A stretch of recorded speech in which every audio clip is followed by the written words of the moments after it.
Chicken കറി റെഡിയായി. ചക്ക വേവിച്ചതും chicken കറി അടുത്ത് വെച്ചു.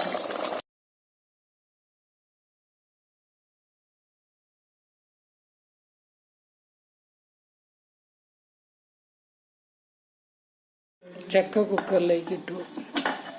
അരപ്പ് ഉപ്പും മുളകൊക്കെ ചേർത്താണ്. അരപ്പ് അതിനുള്ള വെള്ളം ഒഴിക്കുന്നു. 1 ഗ്ലാസ് വെള്ളം ഒഴിച്ച് ചക്ക വേവിക്കാനായിട്ട് കുക്കറി വെക്കുന്നു. കുറച്ച് വെള്ളം ഒഴിച്ചു അരപ്പും വെള്ളം ഒഴിച്ചു. ഇനി മൂടി വെച്ച് 1 വിസിലടിച്ച് കഴിയുമ്പോൾ തീ എടുത്ത് അടുപ്പത്ത് വെച്ചു. അടപ്പ് വെച്ചു. ഇനി വെയിറ്റ് ചെയ്യുമ്പോൾ വെയിറ്റ് വെച്ചു. ഫുൾ തീയിൽ വേവിക്കാൻ വെച്ചു.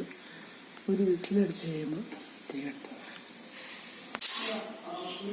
കുക്കർ 1 വിസിലടിച്ചു.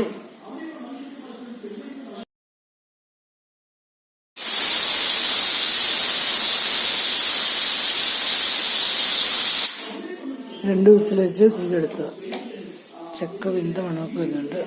ഇനി ചൂടാറി കഴിഞ്ഞിട്ട് തുറന്നിട്ട് ഇളക്കാം. കുക്കറിൻ്റെ ചൂട് മാറി തുറന്നിട്ട് ഇളക്കാം. വെള്ളം പറ്റിയോ നോക്കിയിട്ട് ഇളക്കാം.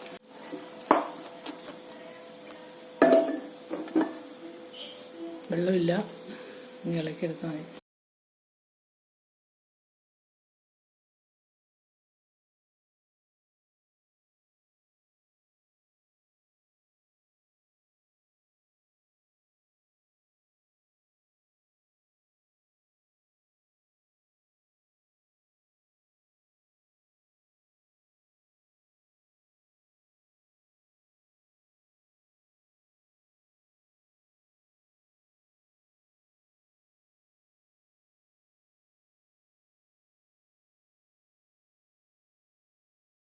അരിപ്പൊടി ഉപ്പും തിളച്ച വെള്ളമൊക്കെ ഇട്ട് നനച്ച് വെച്ചു പുട്ടുണ്ടാക്കണം.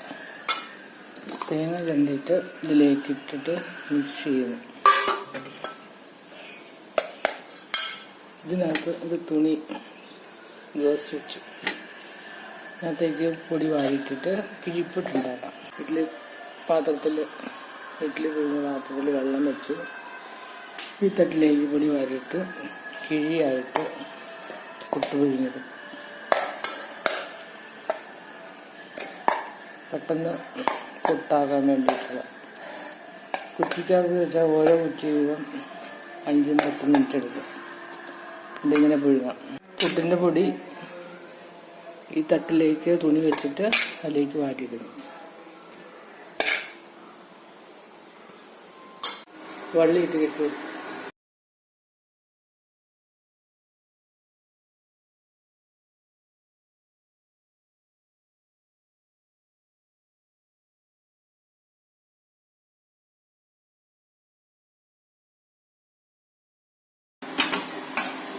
പിഴിയാക്കി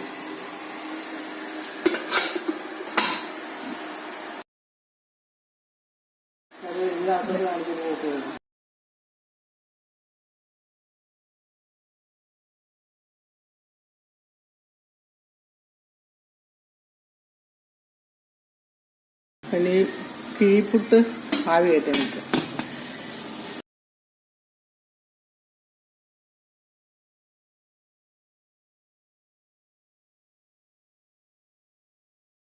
പൊടിയും വേറൊരു തട്ടിലേക്ക് ഇട്ട് തുണി വെച്ചിട്ട് ഇതുപോലെ കിഴിയാക്കി കിഴി കെട്ടി ആവി കയറ്റാൻ വെക്കാം. തുണിയെ വെച്ച്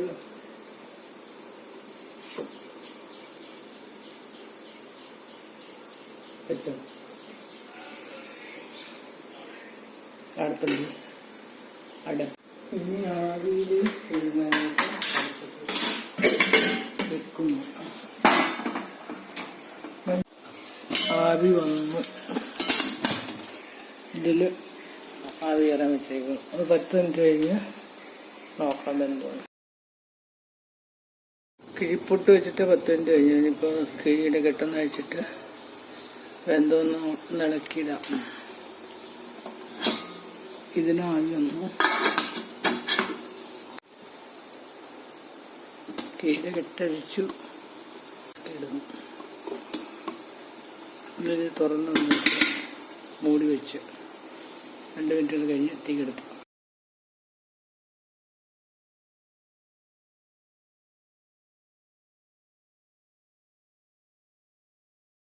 കിഴിയുടെ കെട്ടഴിച്ചിട്ട് തുറന്ന് വെക്കുക. കിഴിപ്പൊട്ട് റെഡി ആയിട്ടുണ്ട്. ഇനി തീ കെടുത്തി പുട്ടെടുക്കുക. ഇതും റെഡി.